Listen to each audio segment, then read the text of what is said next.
My next guest led the independent counsel investigation into President Bill Clinton, starting with Whitewater and ending with Clinton's impeachment about lying in the Monica Lewinsky affair. Former independent counsel and former Solicitor General Ken Starr joins me now. Sir, welcome. Good to have you with us tonight. Thank you. Good to be with you. So talk to, you listen to Ed's setup piece and you hear all of this that is popping tonight with regard to McCabe and with regard to what the president has been told about the Michael Cohen investigation in New York. What jumps out at you in all of this? One key element, I believe, is that the president has been told, again, he's not a target. And this from the Deputy Attorney General of the United States. So that's pure gold. Of course, things could change because the facts aren't all in. The second thing is that the Inspector General, who is a career official at the Justice Department, has made this criminal referral. That's a very important step. It's a dangerous step, obviously, for Mr. McCabe, but it shows that these guardrails are working. That is, these accountability mechanisms, as Director Comey said in the lead, are in fact in place. And I think that should be a great assurance to the American people. The third thing that jumps out at me is that the president has hired a brilliant lawyer. Of course, everybody knows that America's mayor is a lawyer, but I'll tell you this, based on my personal experience with Rudy Giuliani, there's probably no better lawyer in the United States to handle this kind of very high-profile situation. Very interesting. Yeah, I want to zero in for a moment on Andrew McCabe and James Comey, because they're kind of going at each other here, and the president just said as much in the tweet that he put out. He felt that James Comey had thrown Andrew McCabe under the bus. But what Andrew McCabe has been criminally referred to for is lying to FBI investigators about releasing information, acting as a source and then saying he didn't to a story in the Wall Street Journal. Now, we know that when Chuck Grassley asked FBI Director Comey at the time whether or not he had ever been a source for any information that went out to the press on this investigation, he said never. And he said never twice. And then he came back and said, well, I did leak information to a friend of mine because I wanted to get it out there to start a special counsel. What do you make of that? It's extraordinarily serious.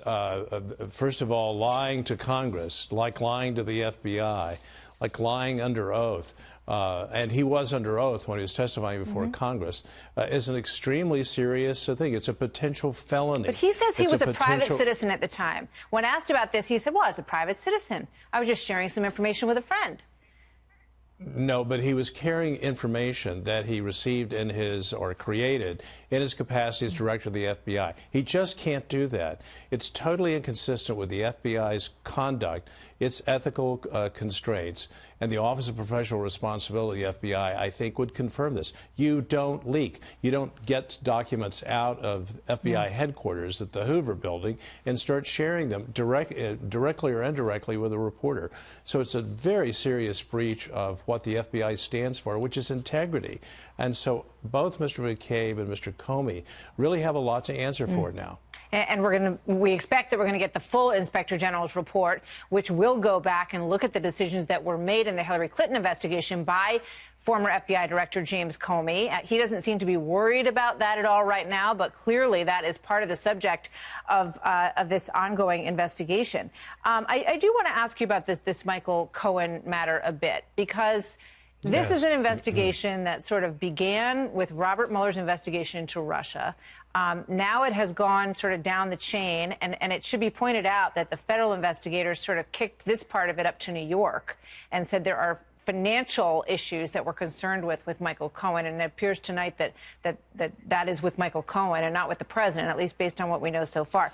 But is this an investigation that has gone too far away from its original mission? And Stormy Daniels is, sort of become the new Monica Lewinsky, one would say. Well, except there's the enormous difference here is The Lewinsky phase of the investigation I was charged with was about lying under oath and encouraging others to lie under oath. Right. It was about the abuse of power. So it's a totally different kettle of fish. But the Cohen thing is very troubling to me. Anytime that a lawyer's office is raided, I believe all Americans should be concerned about that. What's the justification? Now, there was a safeguard in place. There was judicial review. But I'm very concerned about the process that's going to be followed to protect the attorney-client privilege, which is sacrosanct in American law, and it should be. It's one of the most important elements to protect the liberties of the people. So I'm very concerned. The jury's out, but I think everyone should be concerned about the process and to make sure that the process is carried out now with great care and sensitivity to individual liberty. I want to squeeze in one more question about Michael Flynn, because I can only imagine what he thinks when he looks at all of this information about Andrew McCabe and potentially even James Comey. You know, definitely McCabe, according to this report, lying to investigators. That's exactly what he was accused of. Well, that's right. I think one of the things that has been brought home in the Mueller investigation with different guilty pleas, a recent sentencing, don't lie. Tell the truth to investigators, and it's all the more important when you go before a grand jury. Just don't lie. Tell the truth. We have a protection. It's called the Fifth Amendment privilege. Don't lie. If you can't keep from lying without incriminating or inculpating yourself, just say, I'm going to invoke the Fifth Amendment. It's a great constitutional protection. Yeah, good advice. Ken Starr.